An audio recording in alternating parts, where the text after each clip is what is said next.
Hello, welcome back. If this is your first time, thanks for joining me. Today we're going to be shipping another great item recently sold on eBay. This one is a Christmas shop. It's a lovely, I don't know if this is porcelain or ceramic. Anyway, it lights up and provides the Christmas spirit during the lovely holiday. So today, I'm going to show you how to create an overpack for that item, which means, just like we did in the last video, the lighthouse, check it out, full detailed. We're gonna go a little quicker today. We're gonna place this in a box, put cushioning around it, and then we're gonna put that box in another box and put some cushioning around that. That should ensure that this arrives at its destination safely. So today, I'm going to show you how to take this box and make it smaller to fit right around that with just enough space for us to add some either newspaper, craft paper, maybe you've kept some packaging like tissue paper or those little airbags, bubble wrap. All those are fine to give that air cushion around the item to protect it. So here we go. So it just broke. Just like the last one. Let me show you what happened.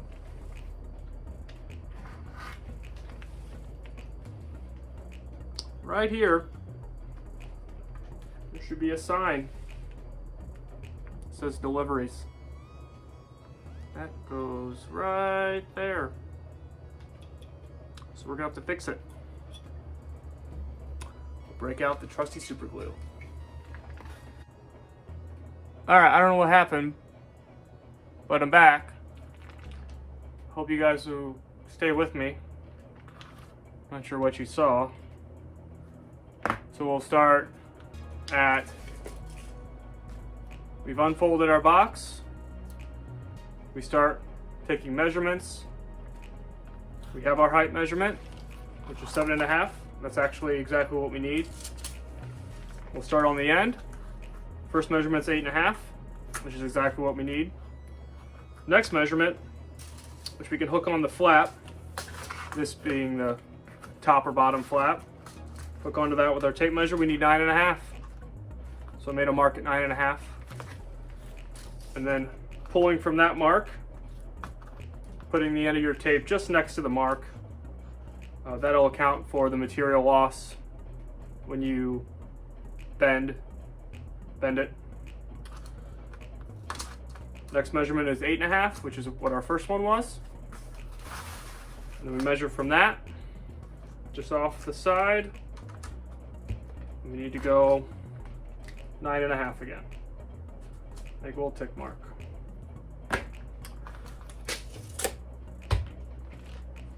So from here,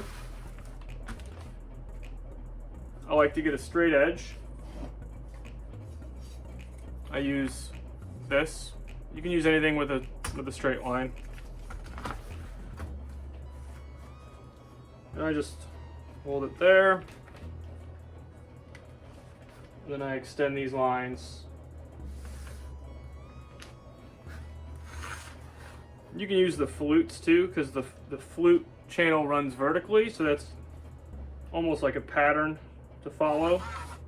You can eyeball it if you want. It doesn't have to be perfect.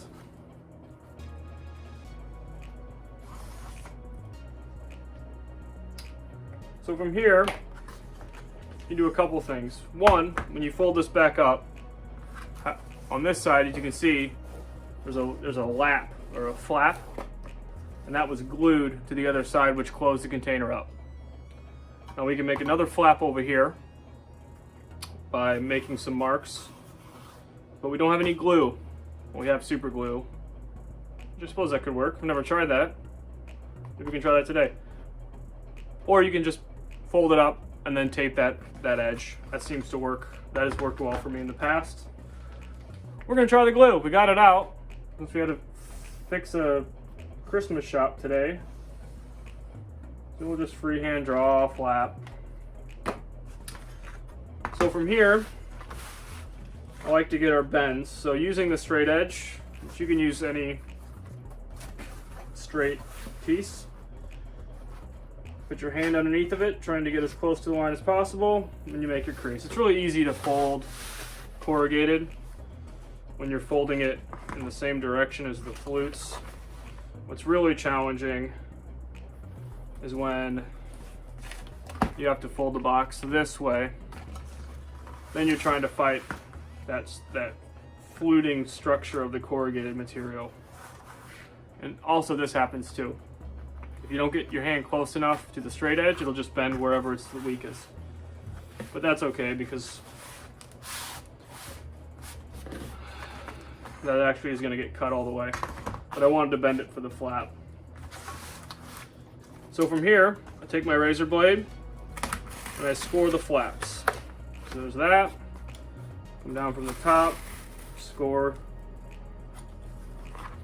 to the bottom of the flap where it bends over. And I'm just going to repeat that all the way down.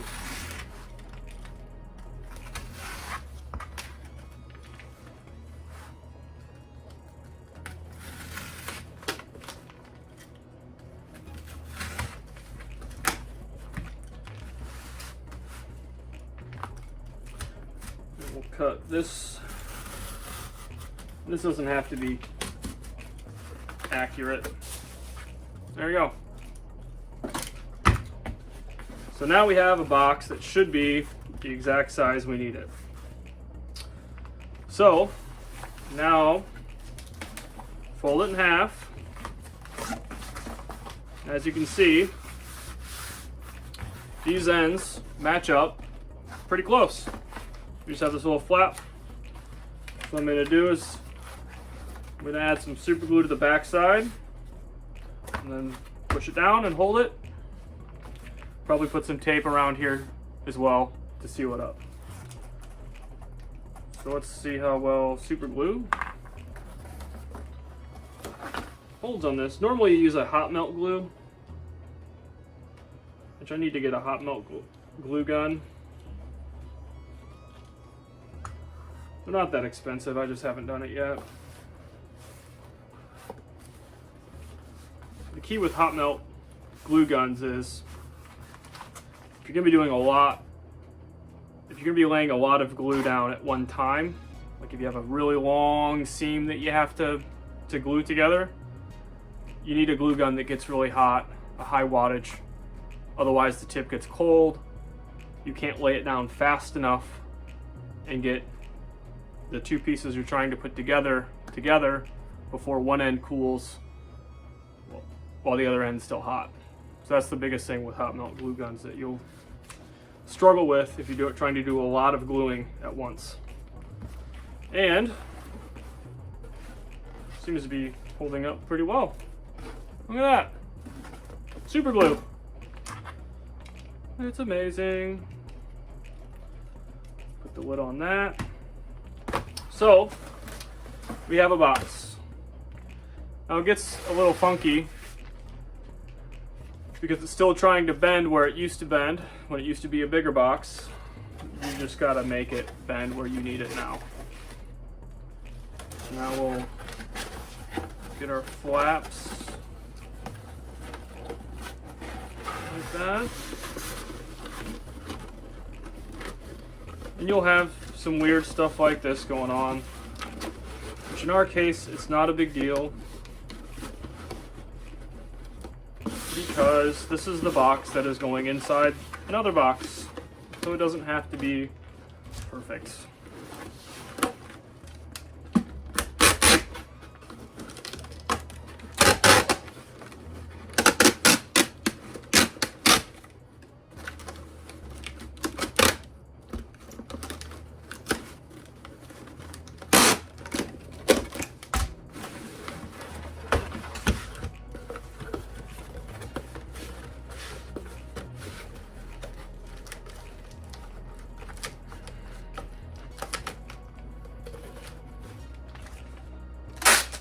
Sometimes this part can be a pain, as you are seeing right now. Your best friend is tape.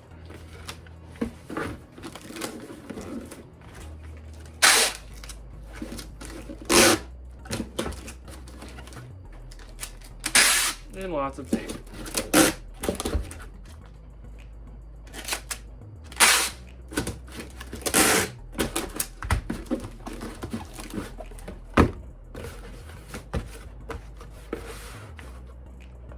And we have a box.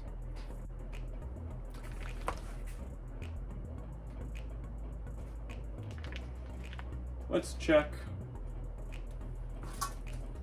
our Christmas shop sign.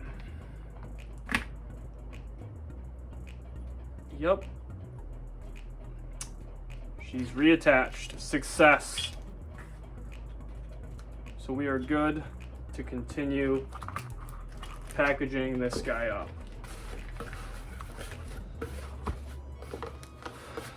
So like I said in our lighthouse video, I like to keep internal packaging from stuff that ships to me. I just happen to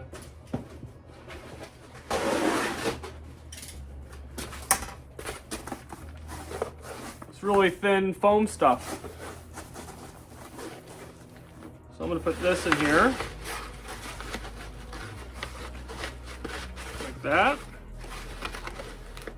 Should give us a good little cradle to put this guy into.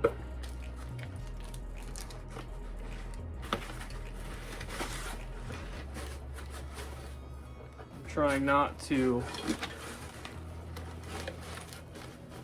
mess with that sign at all. So there, that's really good.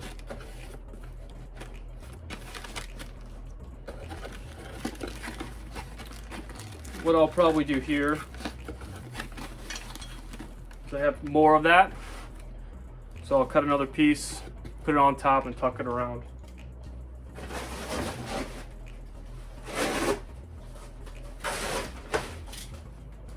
Now, instead of foam, you could always use newspaper or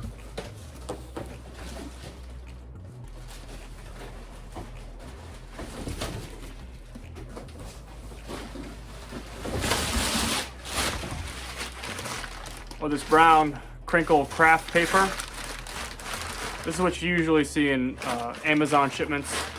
This stuff's really good to fill the airspace and the void in your packages, prevent your product from shifting around.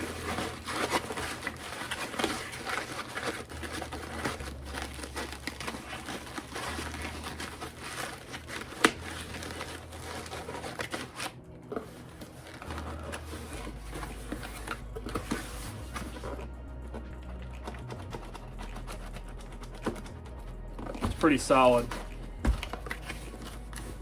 Once we get this box closed up and sealed, it's going to be a nice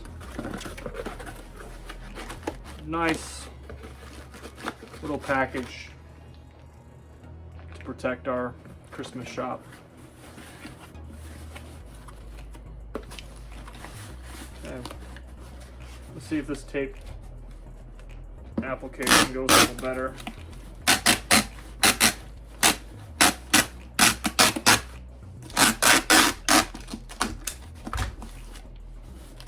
A little better.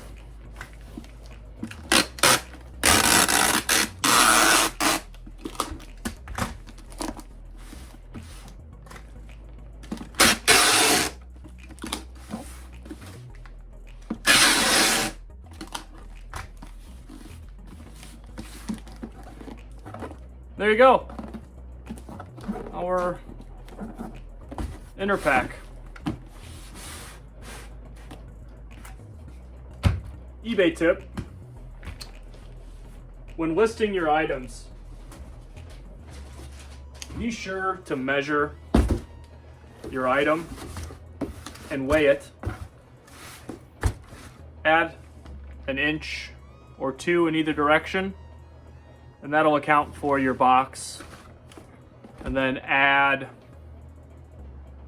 for items like this, I add 1 pound to the weight. And that packaging information allows you to use a buyer pays calculated value, which is based on their location.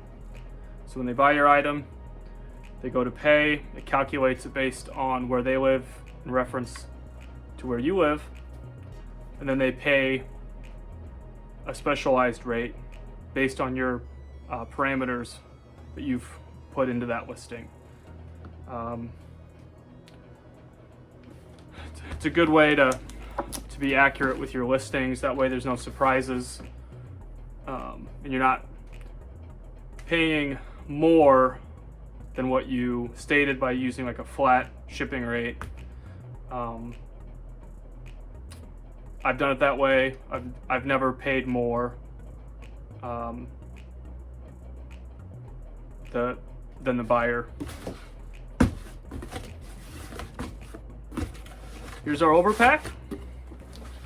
We're gonna put our box in there. As you can see, it's lower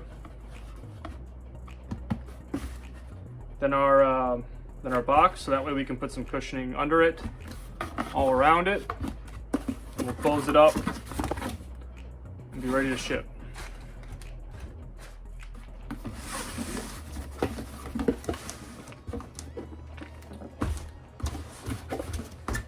So for this, I'm going to use some of this paper product to go around it. And I think I got some more.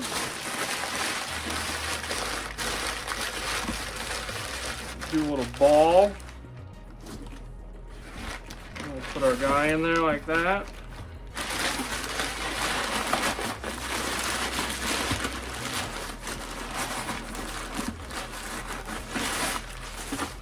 It's too tall.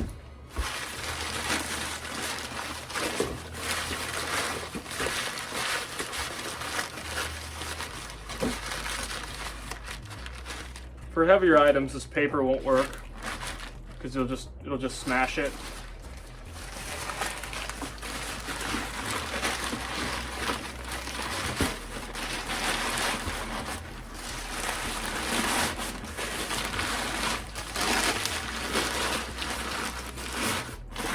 You just stuff it around there like that. I also have some newspaper. That works well. If you get a newspaper anymore,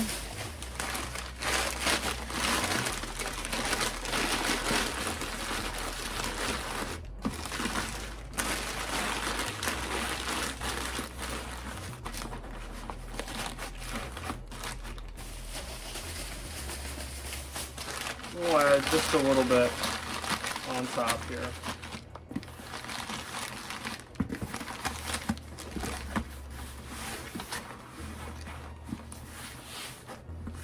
Here we are. Apply packaging tape.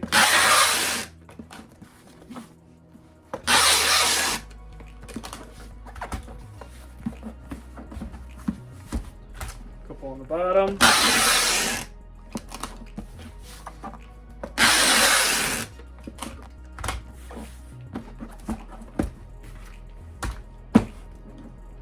And there we go. Print your label, ship it off. That's it. Welcome to the end of the video. If you're still here, thank you. Please leave your comments down below. I appreciate any feedback. I hope this video has helped you gain some more knowledge in packaging products that you sell, or just products in general you have to ship that are fragile, delicate, or valuable. Until next time, I'll see you then. See you.